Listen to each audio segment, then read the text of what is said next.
Begin.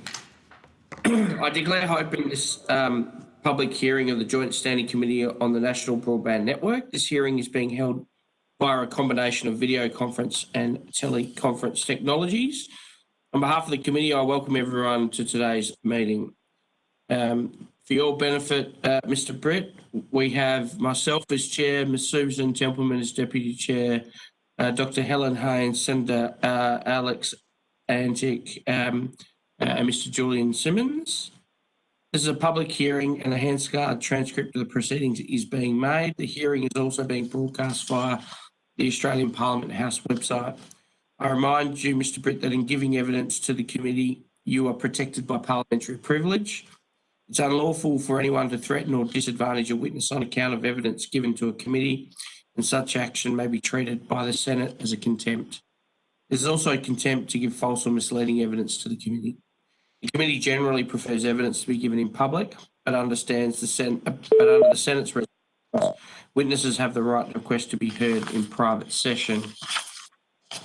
If a witness objects to answering a question, the witness should state the ground on which the objection is taken, and the committee will determine whether it will insist on an answer having regard to the ground which is claimed. If the committee determines to insist on an answer, a witness may request that the answer be given in camera. Such a request may, of course, also be made at any other time. A witness called to answer a question for the first time should state their full name and the capacity in which they appear, and witnesses should speak clearly to assist Hansard to record proceedings. I ask that all committee members and witnesses mute their microphones unless given the call to speak to ensure that all questions and responses can be heard clearly.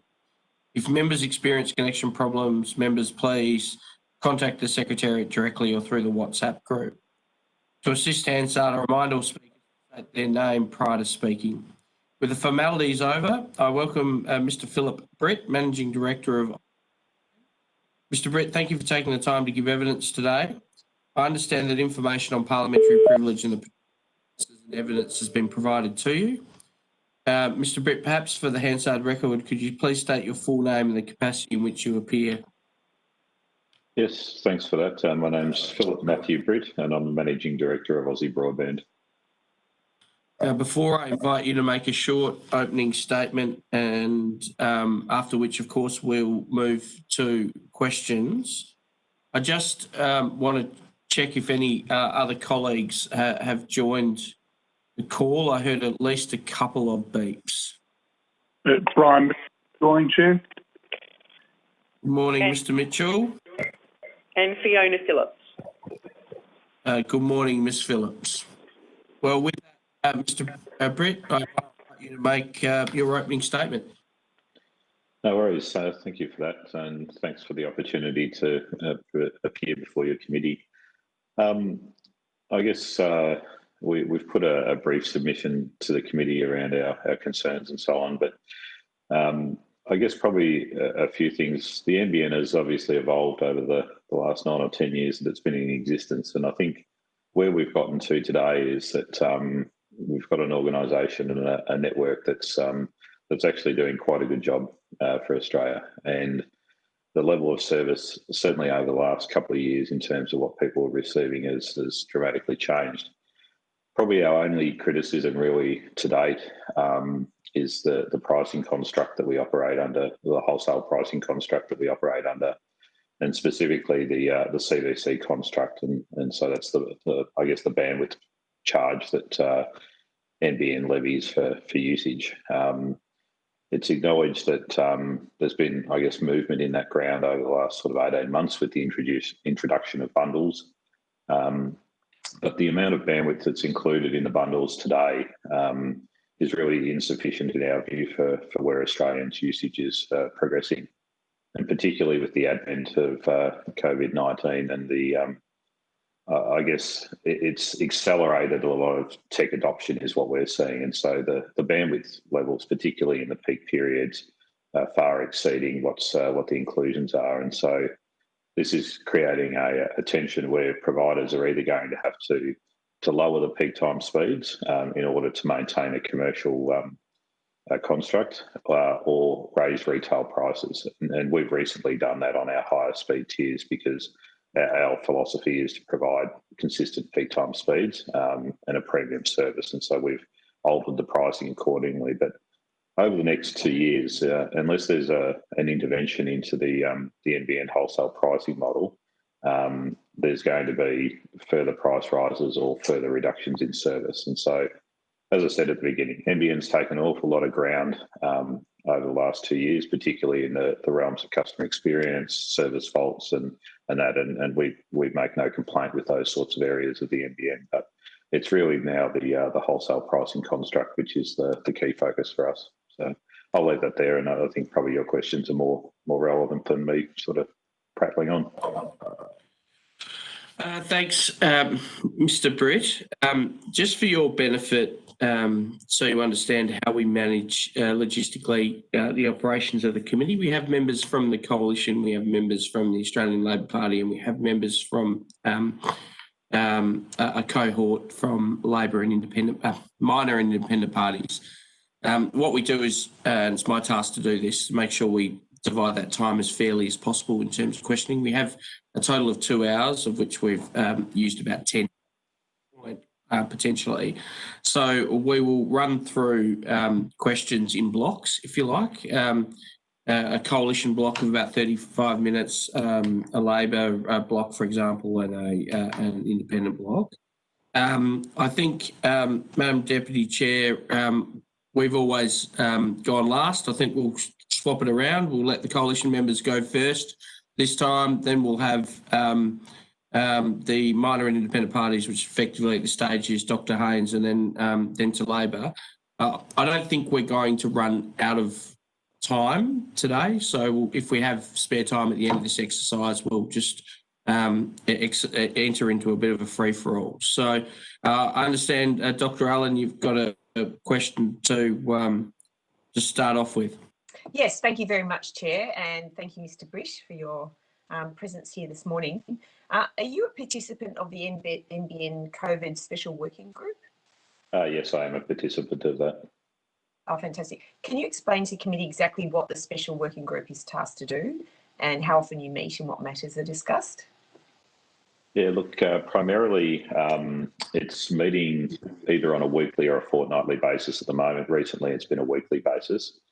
And primarily all the committee is looking at is there's not a lot of dialogue comes from the service providers. It's mostly information from NBN, and it's typically on there's, I guess, a few things covered. It's the what the international trends are in bandwidth and what they're seeing in other parts of the world in terms of COVID bandwidth and so on. What is being observed on the NBN network in terms of traffic levels, and then a breakdown of individual technology types. So things like the HFC network, the wireless network, if there's pressure on any of those individual points. So looking at it at an aggregate level, but also looking at an individual point level.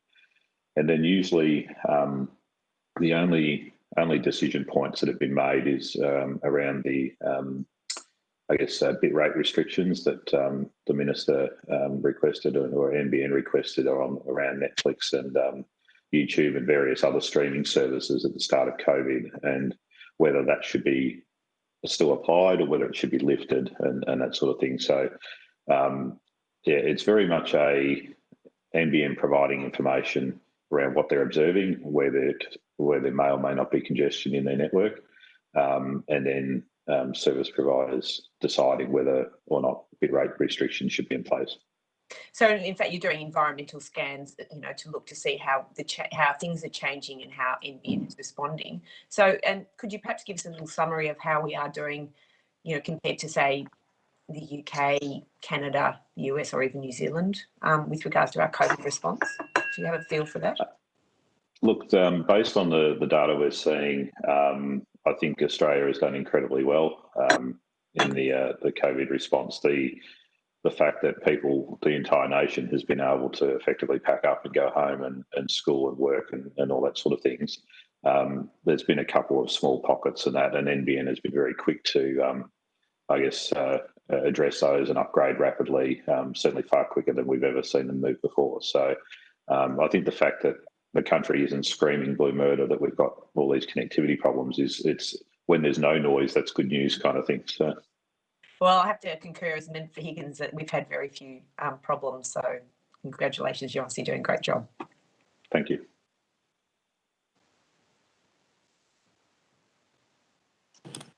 Over to you, Senator Antic. Thank you, Chair. I'm off mute.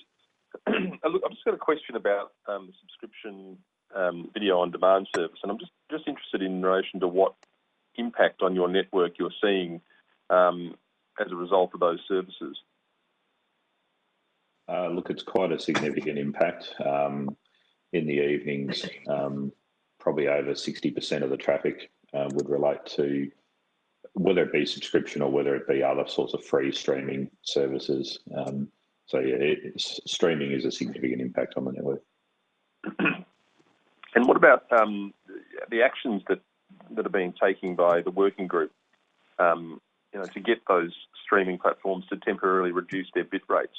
Have you seen any action or results from that? Yeah, look, it's I guess there's been two phases. There was an initial phase in sort of March, April period when COVID first happened, and that probably had around about a 12 to 15% reduction in traffic levels. Those restrictions were sort of lifted in late June, and then were re-put in probably about 6 weeks ago. This time round, it's probably only made about an 8 to 10% difference, and we think partly the reason for that is that subscriptions to streaming services have significantly increased over the last 6 months, and so the total traffic volume has increased. So whilst the restrictions have taken a bit off, they haven't taken off as much as what they did earlier in the year. But just as a follow-up, you say they've increased in the last 6 months. Has there been a steady increase over the course of the last 2 or 3 years with a spike in the last 6 months as a result of the COVID restrictions, or has it been a fairly sharp spike in the last couple of years generally? Look, I don't really have the data from going back that far, but certainly streaming video as a technology has been increasing over the last few years. But the spike that we've seen in the last 6 months has been significant. Probably, essentially, you've got about a year and a half's worth of traffic in the space of 3 months. Well, thank you, Chair. Over to you, Mr. Simmons. Thanks very much, Chair, and thanks for your evidence today. So the increase in usage that we've seen during COVID, what's your expectation about whether or not this will return to a lower plateau or whether it'll continue going forward? Look, we don't believe it will return to, traffic is growing about 25% year on year. And so between obviously March and now, you would expect it to be higher, but we think it's going to probably settle somewhere between 10 or 15% higher than forecast. And we'll know that the latest round of bitrate restrictions are coming off in the next week or so.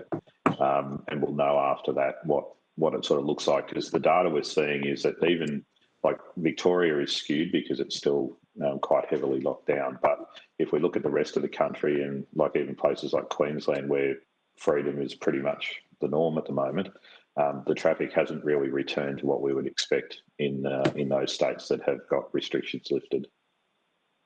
So do you think they're permanent? It represents a permanent change in habit in terms of how people are using the NBN, or? Look, we do feel it is a permanent change. Time will tell whether that plays out, but I think the being forced to be at home has accelerated tech adoption, and so you've got more devices doing more streaming, whereas it might have been just once the TV in the lounge room that was doing the streaming. Now you've got either more TVs in the kids' areas, or they've got iPads or other devices, and because they've been doing school on those devices as well, it's just accelerated this tech usage. To what extent did the extra capacity that NBN released as a part of its response to COVID accelerate that, do you think, and to what extent would habits change if that extra capacity changed? I don't think having the capacity accelerated the usage. Having that capacity made sure that everyone was able to use their services when they needed. If that CVC boost that NBN did wasn't there, you would have seen people complaining about congestion, poor peak time speeds. The NBN wasn't able to cope, and all those sorts of things when the NBN could cope. At the peak of it, that 40% extra inclusion, we used a bit over 30% of that during the peak of it, and are still using it now. And our concern is when that rolls off in now the end of November, either the commercial or the financial impact of that will be borne by service providers, or we'll start to see those speed reductions start to come in. I don't want to verbal you, so just would it be fair to say that you're not a fan of the CVC structure, pricing model? That would be a very accurate thing. I'm definitely not a fan of the CVC structure. No, that's all right. So my question is, if you were to, if NBN was to adopt a different model, how would you see that playing out? Look, I think there should be a model where it's purely an access charge.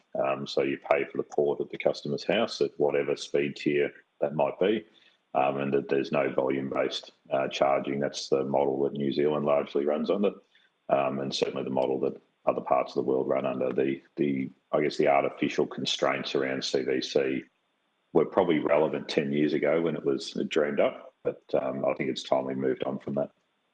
What's the look? I'm not as familiar with the New Zealand one that you've just referenced. Are they trying to make?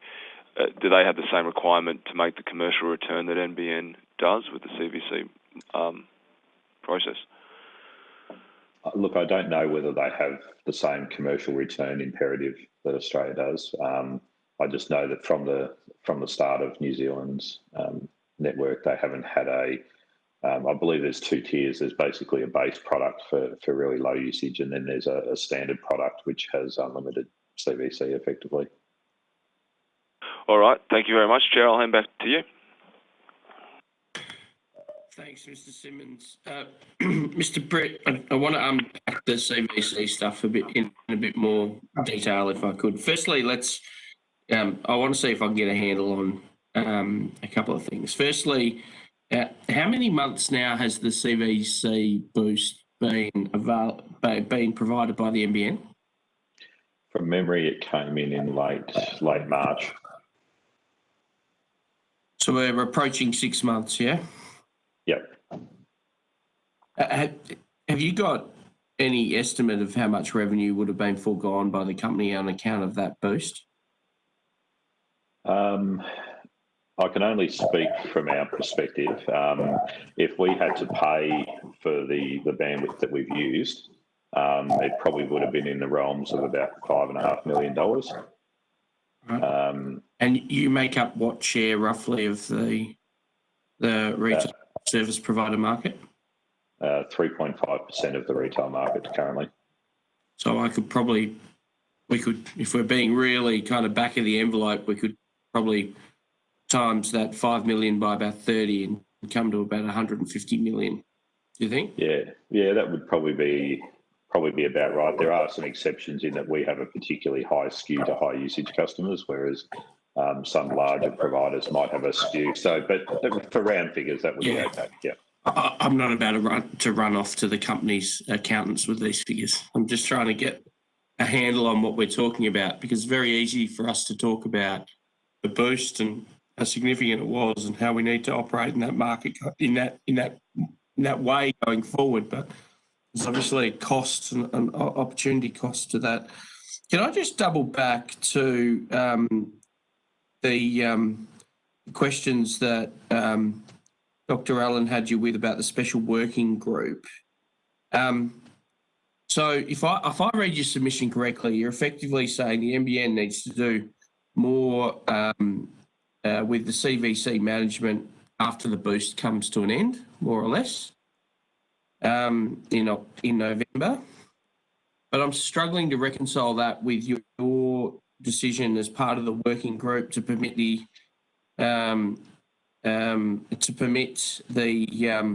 subscription video on demand services to return to their regular bit rates. I mean, hasn't that, or won't that, when it comes into effect, have a material impact on network load? It will have a material impact on network load, but I guess the way I look at it, and I was one of the advocates for returning the bit rates to their original levels, is that the commercial construct of the NBN, in my view, shouldn't impact the commercial construct of the OTT streamers, in that customers are choosing to purchase that product and use that service in a sort of a net neutrality type environment. The NBN that should be there to deliver the packets, whether they're a streaming service or whether they're some other legitimate form of traffic. And so, yes, I agree. It seems counterintuitive, but I don't think we should penalise the OTT, and ultimately end customers have noticed the effect of these bitrate restrictions, and so they're finding that their streaming service isn't exactly what they used to have before March, and so we feel that that's a problem. Okay, so am I right in saying that your preference would be to move away from a volume-based payment scheme effectively via CVC and adopt a kind of a connection fee kind approach? If I'm right in that, I'm just trying to understand that model. Won't that result in heavy users being subsidised by someone like me who might have a connection but is a very light touch user of the service? Effectively, that's still happening today. So in a CVC world... Explain that. Yeah, thank you. If you can explain that to me, that'd be good. Yeah. So with every connection today, so it's called an ABC, is the port that's at a customer's place. It includes a certain amount of CVC. So if we use for round figures, say it comes with 3 megabits of CVC. So your 3 megabits combined with my 3 megabits combined with your next door neighbour's 3 megabits all contributes to this total pool of CVC. Now, if you use more traffic and your neighbour uses less traffic, then it sort of offsets.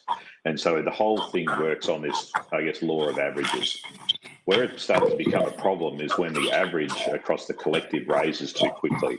And that's what's happening at the moment, because you've got more and more stream. Like a streaming service might use 5 or 6 megabits, so that's double what your inclusion is.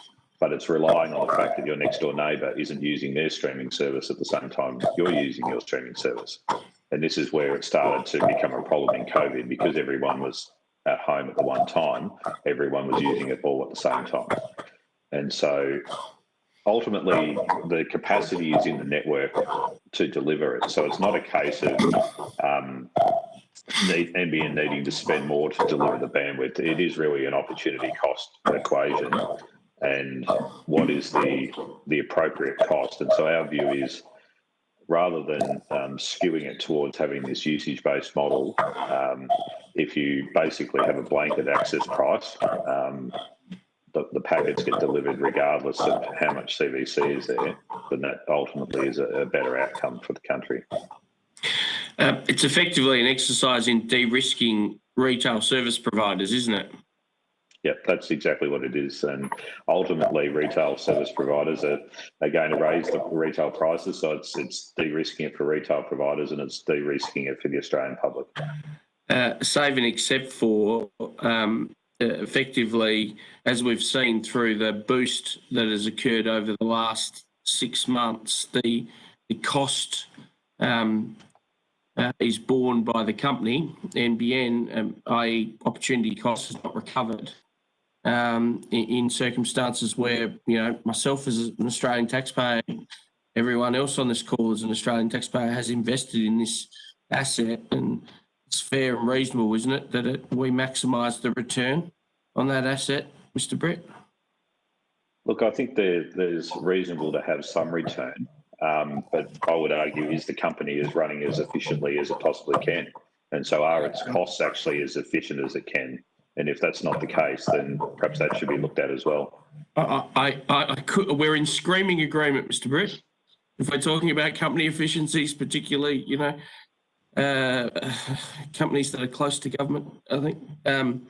I just wanted to understand there's this natural tension in the space, isn't there, between the return on the investment, the risk taken by RSPs. Now that you've explained it that way, I can understand the very real concern that you might end up effectively connecting up a neighbourhood where they're all gamers and streamers, and you end up effectively out of pocket.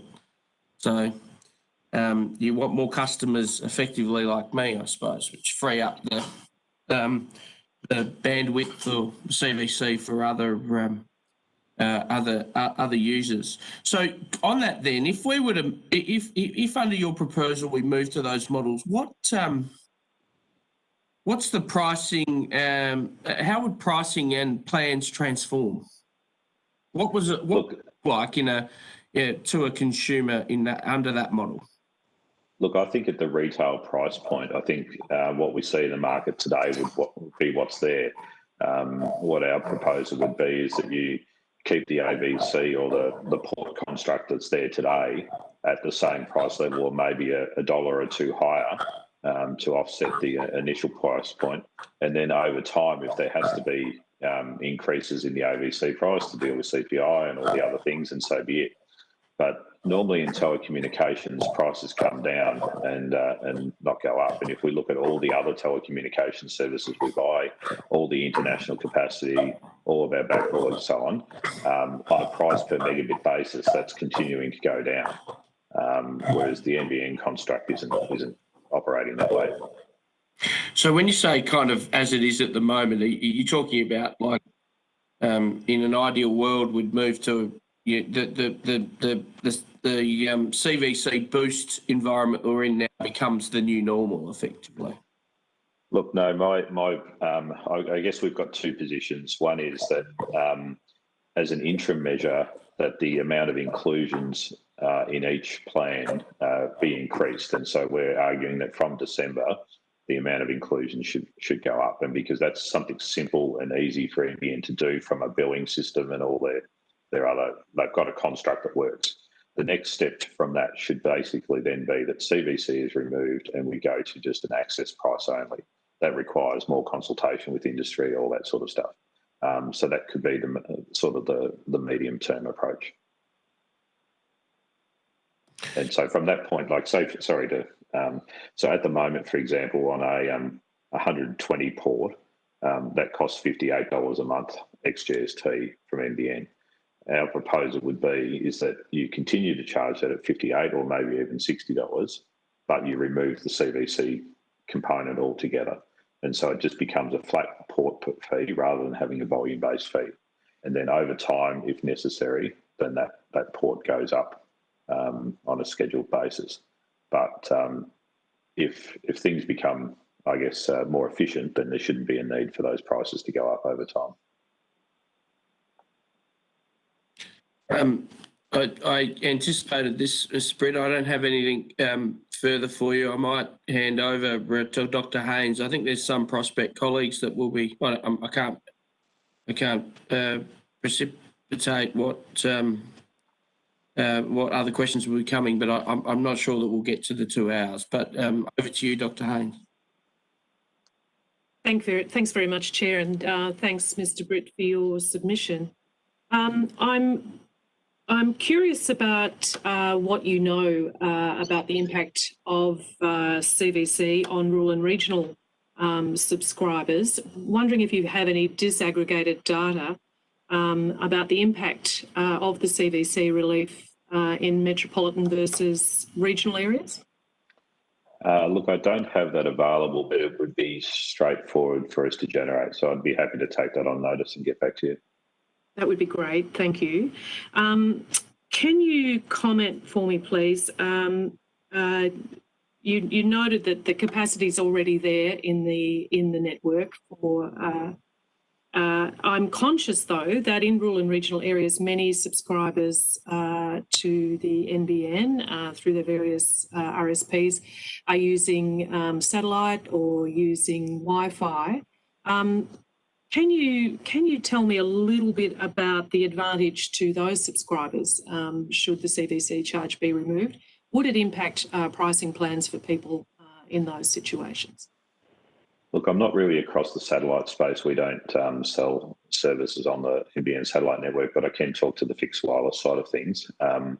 The removal of the construct, I don't think, would make a huge amount of difference to the fixed wireless users. Traditionally, fixed wireless users' traffic has sat a little bit lower than what the fixed line users have. Predominantly, I think, I guess there's been capacity restrictions in that network over the time, the combination of design and the technology. And so I think it's not really a CVC question for those areas. I think what the next step is actually getting, typically what you'll have is a fibre running to the first tower in a chain of towers, and then it's connected by microwave. And so it might be 3 or 4, maybe even sometimes 5 layers deep in terms of microwave. And so if you're at the end of the chain, then basically you've got all the bandwidth that's building up along the chain to contend with. And so what we would like to see is fibre deeper and deeper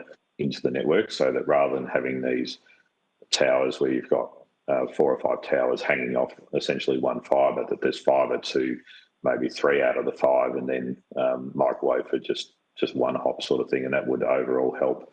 But it is the fixed wireless network, because it's a shared radio spectrum, is always going to have limitations compared to the fixed line network. Would you envisage then that if we move to a pricing model that was averaged, so that heavy users were indeed subsidised by lower users, that would disadvantage people on the fixed wireless network? I don't think it would actually change usage patterns. And I can understand that essentially the access pricing would stay largely the same as it is now. So there's no sort of change in price point. And the usage levels going up in, call it the fixed line network versus fixed wireless, wouldn't actually change the fixed wireless users' experience. And because consumers tend to want to purchase unlimited base plans, the usage tends to be just what the usage is. It's people aren't working to data limits and things like that. They over 90% of our customers buy unlimited plans, and so the data limited plans are kind of almost a thing of the past. Just wondering, given the economic constraints that many people now are experiencing, where we're seeing actual loss of jobs across the board, I'm wondering, has Aussie Broadband responded to customers experiencing financial difficulty with relief on payment plans, suspension of disconnections during lockdowns? And can you describe in more detail how you've passed on the cost savings from the CVC relief to customers? So I'll unpack that in a few different parts. So the provided a customer is working with us and communicating with us, then not a single customer has been suspended or had credit management put around them or anything like that during COVID. We've NBN provided some relief options, and we've passed those on in full to both residential and business clients. And as I said, no one's been suspended. The other thing that we've done is that during from I think it's 6 a.m. in the morning to 6 p.m. at night, anyone that was on a data metered plan, we've actually given them free unlimited during that period. So if they need to work from home or school from home, they could use that bandwidth at no additional cost. So so we did those things, and then there was one final question which I've just forgotten. Sorry. Oh, I was curious if you've passed on. The CVC credit. Yeah. So because of the nature of the plans being unlimited, there hasn't been anything to pass on essentially. So our retail prices have stayed the same, but as I said, we've passed on anyone that was on a data metered plan. We've given them essentially unlimited access during business and school hours. Okay. Thanks very much, Mr. Britt. That's all I have. No worries. It's almost like I know that we're not going to finish take a full 2 hours of your time, Mr. Britt. Sorry, I'll start the video again. I'm sure you can still hear me. Over to you, Ms. Templeman. You have a lazy 1 hour and 23 minutes if you need it. Thank you. I do have a few questions. Look, thanks, Mr. Brett. And I need to disclose that I have 2 Aussie Broadband accounts on different internet services, and yeah, you get Thank a you good for being a customer. you get a good rap at our end. Can I just look? I might just start asking about speeds, because you've gone out with some really big speed plans, but I just want to ask about 100 megabit plans. What demand do you see in the market for those? So we, prior to our most recent price revisions, because we've just changed the pricing on our 100 meg plans, raised that pricing $10. So immediately prior to that change, 45% of our new customers were taking up 100 meg tiers. That's settled now back down at about 37% with the additional price. So there is a bit of price elasticity sort of thing there. So yeah, we see quite a strong take up of that speed tier, and it's significantly higher than the rest of the industry. And what do you think the reason is for that? Look, I guess we've always attracted the higher speed premium end type customers because of our guarantees around peak time speeds. We have a policy that if an area is or backhaul to an area is becoming full, we won't sell any more services into that area. So we do a lot to protect the customer experience. And so I think that's attracted that type of customer, which means we get a higher skew of those plans. So what about demand in the market for speeds that go beyond 100 megs per second, and the type of customer that is typically taking up those? Yep. So we've got in May, I think it was, we released the super fast and ultra fast tiers. So that's 250 meg and 1 gig speed tiers. I think at last count we had about 90% market share in the ultra fast tier, which is the gigabit plans. And overall now those customers account for about 5.5% of our total base. So there has been a strong demand, in our view, much stronger than we actually anticipated in those plans. In terms of who's taking them up, I guess there's sort of 2 tiers. There's the people who've been either lucky enough to get fibre to the premises because that's what was rolled out in their area, or they've specifically built in an area that has fibre to the premises. And so because it's available, they want it. There's very few people that actually need that kind of speed. But it's one of those things of if it's available and I've got the income to support it, because I mean that ultra fast plan's $150 a month sort of thing, then I want it and I'll have it. And when they do an update, they might use it and they'll use it for like a download might take 10 minutes or something like that instead of taking 2 hours on another type of service, and they want that. So, and I guess I'm in that category as well. I traditionally live in a fixed wireless area, but I have a link to a neighbouring estate that has a mate that's got fibre to the premises, and so I get my ultra fast via an extension sort of thing. So can I just ask about that? You can provide those to fibre to the premises. Where else, what other types of NBN can you provide those speeds to? So we can provide it on some parts of the HFC network. It's roughly 9% of the HFC footprint today. NBN has committed to increasing that footprint further. We believe in time it might be available to the fibre to the curb footprint as well. The technology certainly supports it. It's something that NBN needs to enable. So if that all flowed through, then probably about 50% of the footprint in total would be able to get those sort of speeds. But not to fibre to the node or wireless? No, definitely not fibre to the node and definitely not wireless, yeah. In terms of the potential longer-term take-up rate for the gigabit plans based on current pricing, what do you see the potential there being? Look, as I said, we were surprised at the take-up to date. We think it could get to 10% within a couple of years.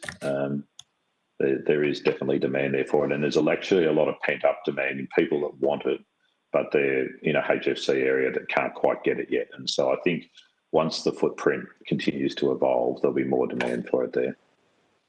And you've talked about how a pricing signal did affect take-up of a particular plan. So could changes in pricing incentives materially drive greater adoption, conversely? I think so. If you move that ultra-fast plan so that at the retail level it was maybe $129, then I think you'd see a significant difference in take-up. So what about the other thing? I know you're very interested in the satisfaction of your customers and the customer service side.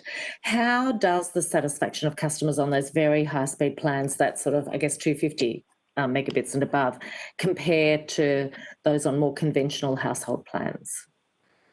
Look, we haven't done any sort of, because the plans are quite new, we haven't really done any split research looking at whether there's certainly the anecdotal evidence. Like I'm a big participator in Whirlpool, which is an online discussion forum, and the customers do really love the speed, but that's very anecdotal as opposed to a bit more scientific.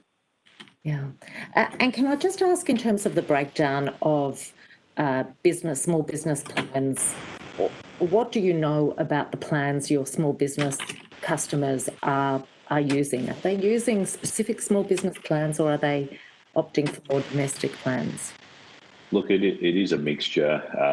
We're doing a lot more. So recently we changed our small business offering so it was exactly the same price as our residential offering.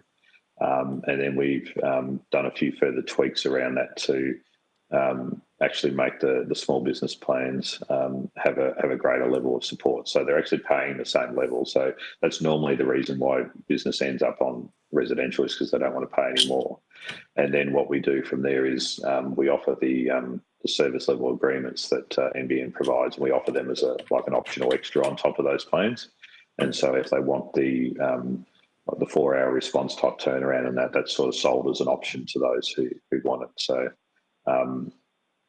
we've also released some new technology recently that allows business to customise and tailor their services on the fly, and so this combines with automation in our network and within NBN, and so that's seeing a greater uptake of business customers as well, and the satisfaction is a lot higher because of that.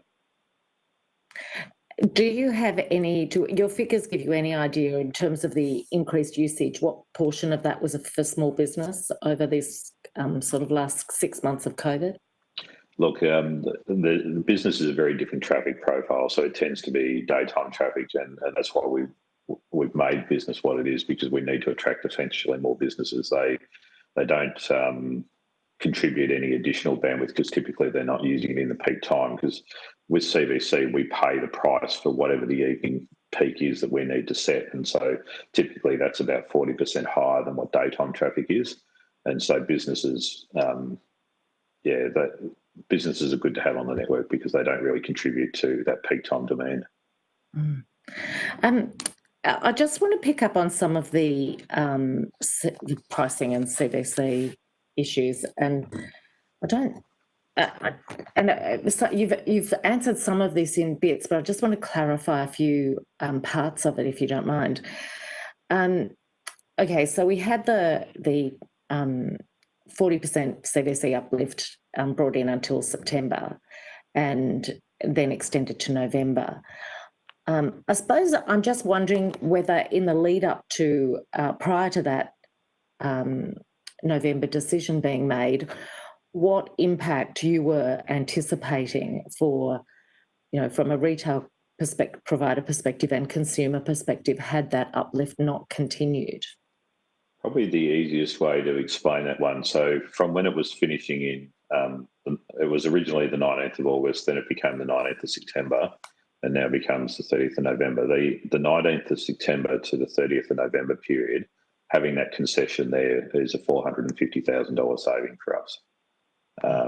So it's a significant, and so if you flow that through, and that amount grows every month basically as the traffic usage grows and the customer base grows.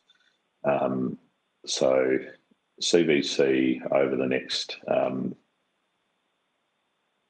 I'm just trying to get the figures right because we published a prospectus in the last couple of days which has all of this in it. So I'm just trying to make sure I don't get the figures wrong. But CVC between now and the end of June next year is about a $9 million charge for us, roughly. And in your submission talks about the last 6 months and that slipstream effect, where actual usage, I think the way you described it, actual usage is reaching projected usage that was forecast several years out. Can you just paint that picture for me a little bit more? Yeah, so probably the best thing, if I turn you to that graph 4, which is on page 7 of the submission, what that does is paints our view of the forecast of what CVC is going to do from a percentage of revenue perspective. And so what you sort of see is from November starting to go up again, and it sort of hits a spike around May, and then it drops back down again and then continues up. So that dropping back down is when NBN has notified us that they'll increase the inclusions, and so that was notified earlier in the year. And so that's the difference between the change of inclusions and then traffic per user continues to go up. And this graph was generated based on almost pre-COVID type traffic levels. And so it's just based on the 25% year-on-year growth that is a very common figure, very accepted in the industry, and factors no further than changes to NBN CVC. Now, ultimately, two things are going to play here, and it literally transfers into retail providers paying more, so they have a margin squeeze, and so that then either flows into retail pricing going up or having to cap the amount of bandwidth they provision in the peak hour, which then means the end user experience and speeds goes down. So that's pretty much the correlation. But ultimately, there needs to be that shift in CVC inclusions. When you look at the traffic trends, do you see them levelling off at all in WA, South Australia and ACT? So I think you've mentioned that there's, it hasn't been significant to date and it's stayed the same. So I just want to explore that a little bit more, just what the reasoning is around that. So if we look at the traffic by state shows some interesting things. So probably Northern Territory has levelled back to where we would expect it to be, and it's really the only state that has. Western Australia is running higher than forecast. Tasmania is running significantly higher than forecast, and I've got no idea what's going on down in Tasmania, but it's just far and above the highest use per user out of any of the states. If we look at New South Wales and Queensland, they're still high, and then Victoria is very high, which you would expect given the lockdown. But it's mainly Queensland that I really look at, because from my sister lives in Queensland, and so from what I hear, that things are pretty much back to normal sort of thing up there.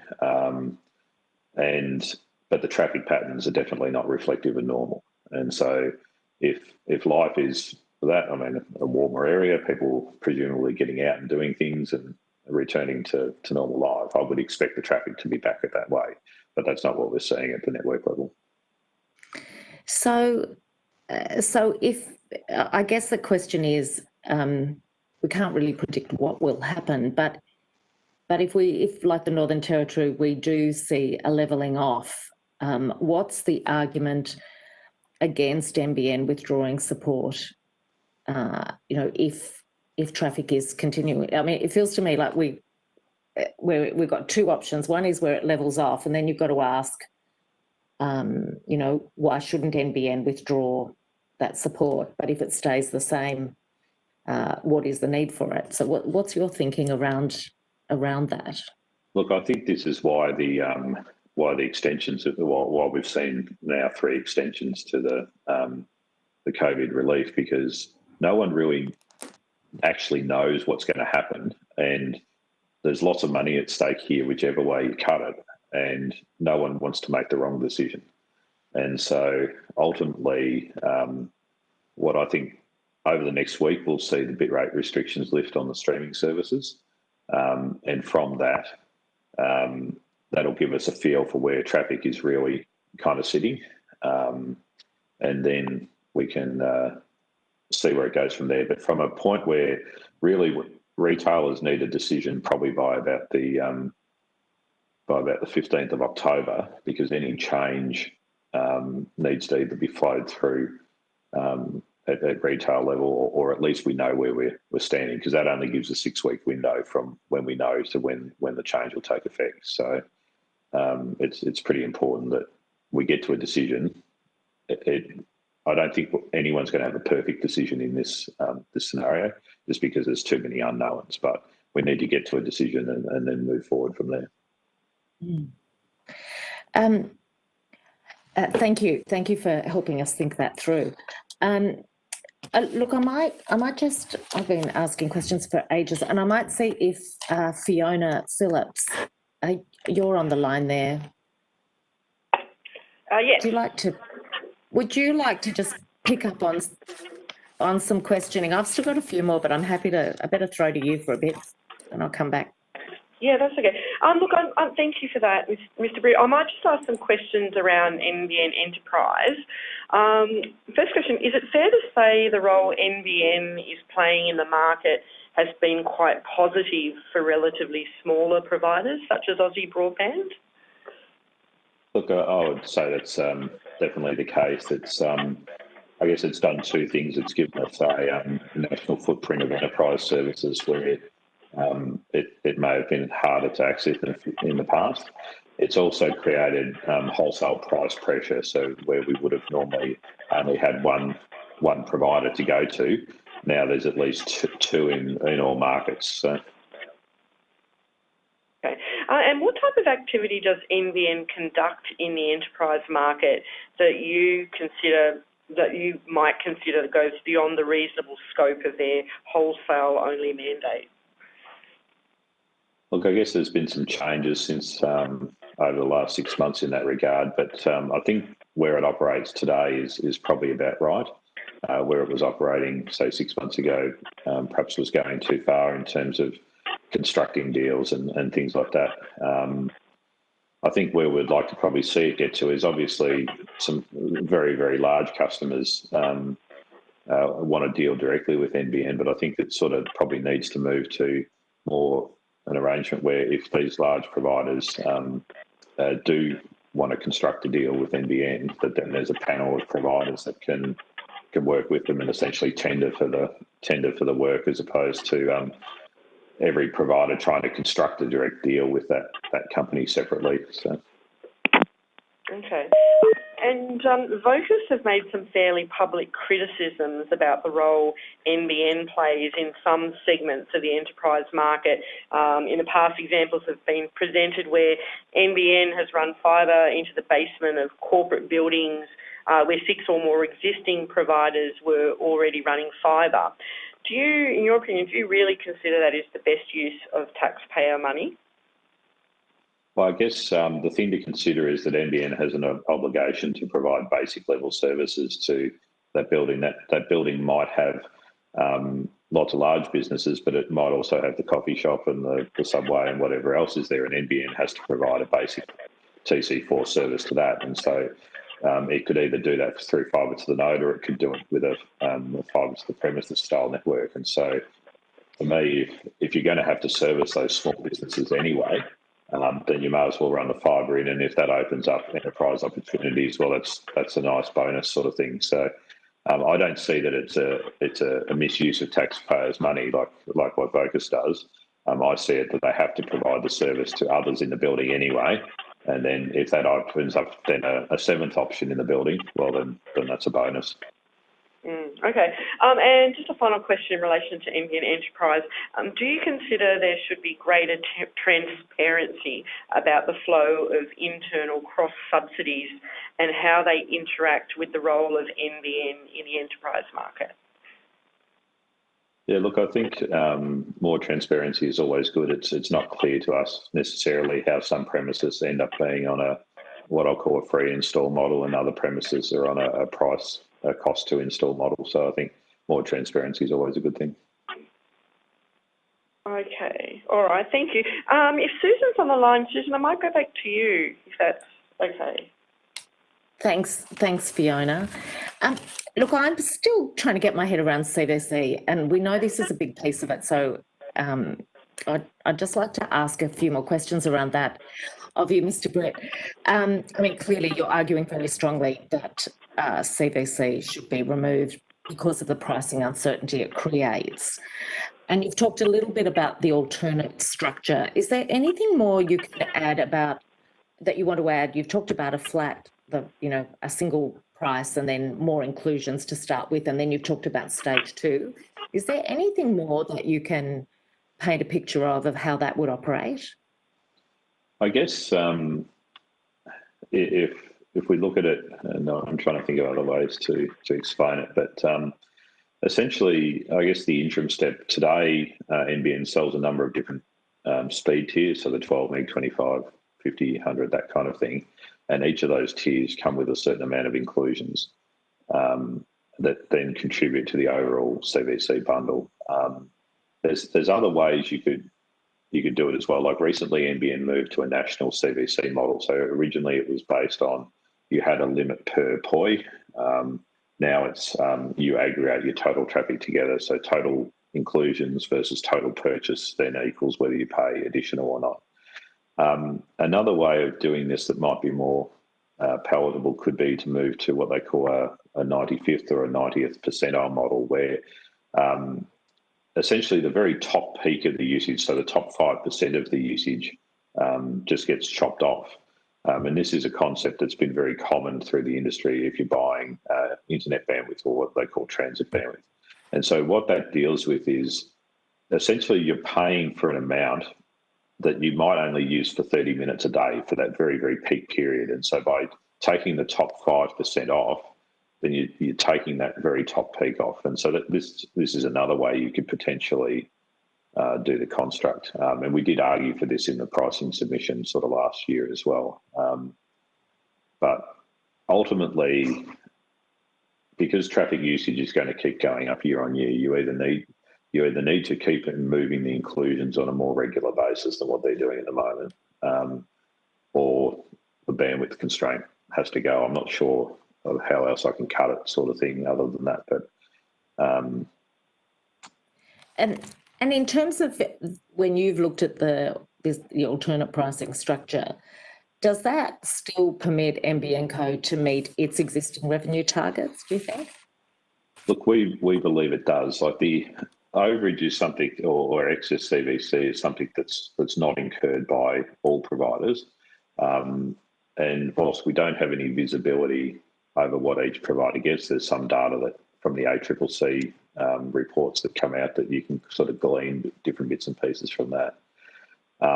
But where you've got a provider that's got a broad mix of customers, so low usage customers and high usage customers, then it tends to balance out much better. Where you have providers that have a skew towards high performance, then they're, disproportionately affected, and we're definitely in that case. I mean, this is a very self-serving argument here in that we are more affected by CVC overage than probably any other provider. So, but ultimately, we're looking at it from the perspective of what is the best thing for Australia, I guess. And I think retail pricing staying roughly where it is the first thing. And then what do you need at a wholesale construct to allow that to occur? And then you come back to ultimately CVC has to go. Because it will affect all providers eventually. It's affecting us now, but every provider will be in this boat in the next 12 months. And under a flat pricing access fee, do retail providers have a greater incentive to sell lower speed plans than what they do now? I don't think there'd be any incentive either way, because at the moment there's an incentive to sell higher use plans because they come with more CVC. But the actual traffic usage of, say, a 12.1 customer is not hugely dissimilar to the peak time traffic usage of another customer, because it all comes down to if you're using a 5 or 6 meg streaming service, that's going to fit in a 12.1 connection just as well as it fits in a 100 meg connection.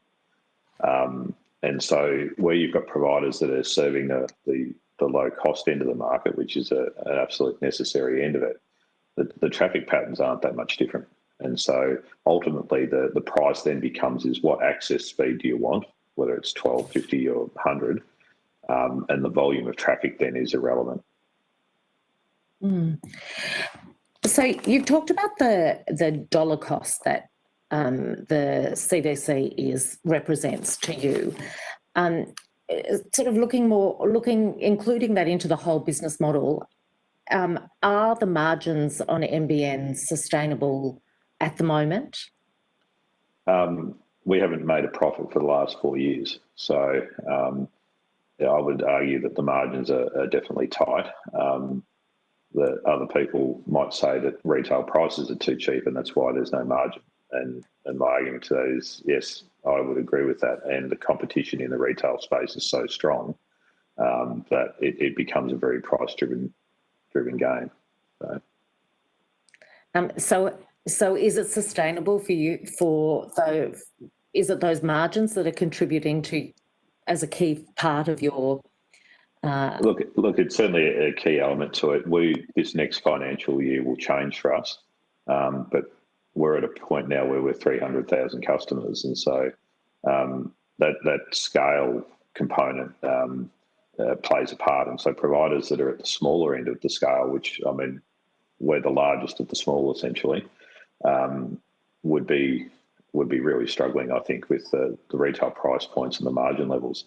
I think the other thing to call out with the CVC construct is the complexity of managing it. So you've got 121 POIs around Australia. You can only have so many customers per CVC. So we have about 380 CVCs that have to be constantly managed. And so you're constantly moving bandwidth up and down on those. We use some automation to help us with that.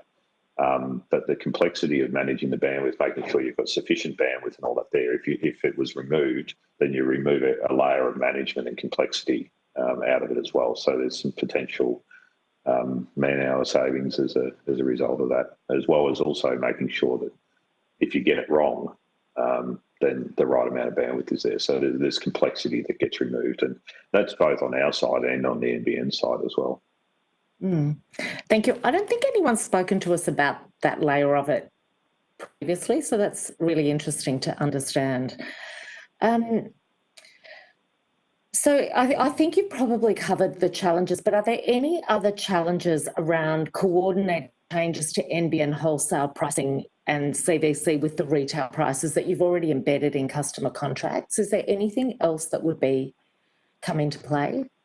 Look, I don't think there's any complexities to the retailer level, and really there shouldn't be any complexities in the industry layer either. Like, I feel that this from go to woe could be done in 2 to 3 months easily, sort of thing, but it seems to be made out to be bigger than Ben-Hur as to how long it would take to change this construct. But I think if NBN came to the market and said, we're going to remove CVC, there'd be a resounding chorus of, yes, let's do it, where do we sign, kind of thing. So, yeah.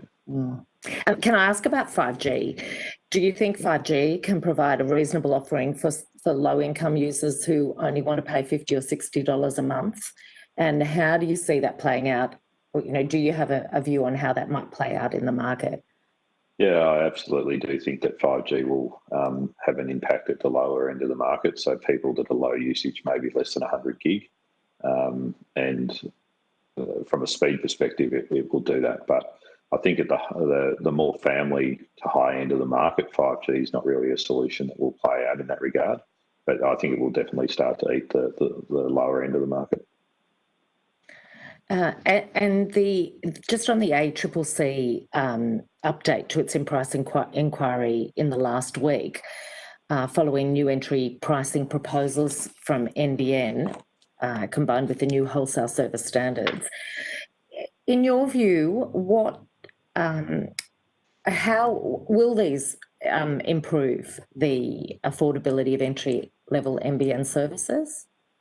I don't think it will actually shift the retail price of the NBN service, because effectively what's been happening is that because those 12.1 services have had virtually no inclusions in them, the higher speed tier inclusions have been offsetting the CVC usage of that. So I think as all it will do is actually balance out providers' CVC bills a little bit. The actual retail price point I don't think will move. Look, there's just a couple of things you've said that I was curious about that I didn't want to interrupt the flow at the time, but one of them was about the usage in Tasmania. How much has it, you said you were surprised it had gone up and stayed up. Can you just paint that picture in a bit more detail of what you're seeing? Look, when we ran out the state-by-state graphs, and I'm happy to provide this to the committee as a follow-up as well. But when we ran out the graphs for that, like most of the other states will dip below the inclusions on certain days of the week because traffic does change different days. At the moment, Saturday nights are the highest, Monday nights are the lowest.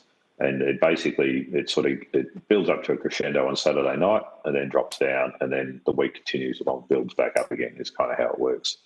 The interesting part with Tasmania is it doesn't drop below the inclusions at all over a multi-week period. And so it's sitting probably about 15% higher for our particular customers down there than what it does anywhere else.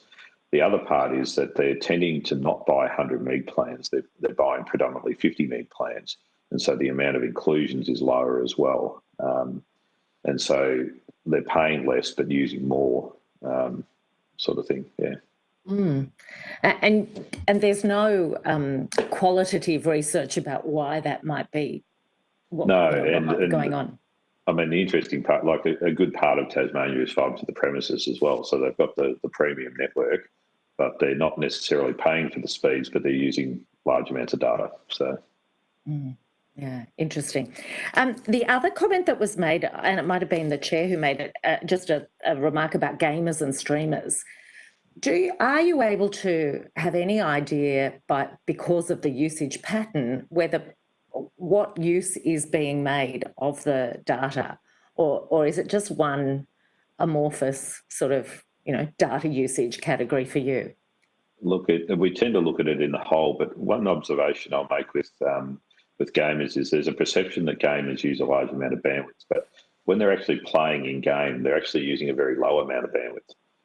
It's only when they download the actual game file itself, which might be a 20-minute instance, and then it's sort of gone. Whereas streamers have a much greater impact because that's prolonged, typically over an hour or two. So I think the gamers get a beat up at times when perhaps they shouldn't, because the traffic levels are actually quite low for gaming. Yeah, interesting. Look, I don't think I have any other questions. I'll just check in case Fiona has anything else that she wanted to ask. But no, that's fine. Thank you. And I think Brian might have dropped off the call prior to this point. So that's us done, Chair. Thank you, Mr. Peet. Tasmanian, he's probably busily streaming Netflix or something. Mr. Britt, that concludes. Before I get to there, can I just ask: does any other colleague wish to ask any further questions? If not, Mr. Britt, that concludes today's hearings. I understand you've offered on a couple of occasions material for the benefit of the committee. If you could perhaps provide that within the next week or so, that would greatly assist the work of the committee. Colleagues, I thank all of you for your patience. Again, Mr. Britt, for giving evidence. I also thank Hansard and Broadcasting, particularly because apparently I was failing to mute myself when you were answering my questions, Mr. Britt, so they were dealing with a degree of feedback. So I appreciate them for persisting with that. And of course, for Secretariat for their assistance. And I now declare the hearing adjourned.